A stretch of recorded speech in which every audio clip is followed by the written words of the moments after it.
आपण पाहत आहात कराड टुडे न्यूज।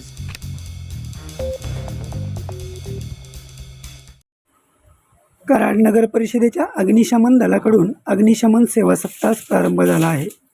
आज अग्निशमन दलाचे प्रमुख श्रीकांत देवगरे यांच्या मार्गदर्शनाखाली सर्व अग्निशामक कर्मचारी यांच्या सहभागाने शहरातून अग्निशमन जनजागृती रॅली काढण्यात आली। त्यानंतर नगर परिषदेत अग्निशमन दलाने विविध प्रात्यक्षिके दाखवली। यावेळी माजी उपनगराध्यक्ष राजेंद्रसिंह यादव यांच्यासह नगर परिषदेचे अधिकारी व कर्मचारी मोठ्या संख्येने उपस्थित होते।